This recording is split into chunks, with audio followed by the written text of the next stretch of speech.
Okay, let's just be real here. Social media apps should not even be made for kids.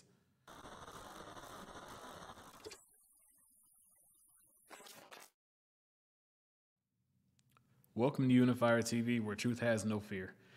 I'm bringing to you two stories, two different states, but they all follow the same trend. The first story comes out of Oklahoma. You have a teacher's aide, well, now former teacher's aide named Ashley Waffle. Yes, that is her real name. Now, if you would look at her picture, she's obviously younger than probably what our teachers looked like when we were in school because she looks young. She looks like she should probably be in the class right along with some of these boys, some of these girls.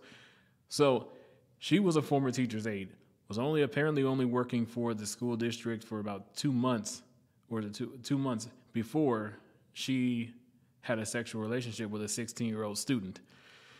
Now, how did this come about? Of course, kids talk, people are going to talk, rumors are going to go around, but the main portion of the communication came by way of Snapchat. Now, I don't know how it started, how it went, but Snapchat. So we already see that boundary being crossed, but then you use an app where your messages are built to disappear, so there's no evidence unless you save it purposefully. I don't know if that happened. I don't know all the details of the case. All I know is the communication came by way of Snapchat before the actual physical sexual relationship started. But we have another situation out of McAllen, Texas, where a 20-year-old man was arrested for attempting to traffic a young girl who was 13 years old. Now, she actually communicated with this guy on Snapchat as well.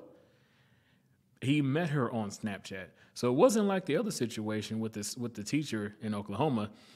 This guy met the girl on Snapchat. When they met up, he kidnapped her, took her to Mexico, where he attempted to traffic her. So this is not an uncommon situation. I'm sure it happens way more than we're ever going to be able to actually truly realize, unfortunately. The issue is that you have these apps that are built to tag your location. I know that it's supposed to be built to have you interact with people around you and socialize and get into the scene and things like that around you, but it's actually very dangerous. I have never, ever posted anything on my social media and I actually tagged my current location when I made the post. People do not have to know where you are. To constantly track your location and constantly post your location and where you are and the places that you frequent, that's a very dangerous thing to do. It's even dangerous for adults. We definitely don't need these young people out there tagging their location, taking these photos, taking these videos, showing where they are so these perverts can show up or reach out to the kids and coerce them into meeting up with them or starting a certain relationship, exchanging photos, messages, exchanging. Some of these perverts will give these kids money in exchange for other things. So this is a big issue because you have a woman in one situation and a man in another situation, and Snapchat is the avenue of communication in both cases. You guys remember a story I posted before about Facebook and Instagram at different times being a major avenue for these traffickers. So here we are now with Snapchat. There are plenty of other apps out there that these young people are using, and these perverts and these people who are, I'm not even going to use their acronyms.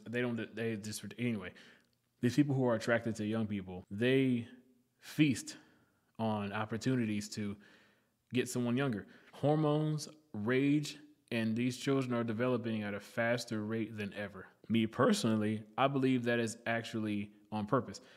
I believe that the people who are manufacturing these food products are purposefully injecting these hormones and these different things into the food so that our young people can develop faster, because there are a lot of perverts all over within these upper offices and these CEOs. It sounds far-fetched, but would anything really surprise you nowadays? You may not be able to actually track every single thing they do, every single portion of the day, but we have to try. At least teach them what's acceptable and what's not, how to be safe, how to play it smart when they are online. It is beyond crunch time. These perverts and these traffickers are not going to let up, and neither should we.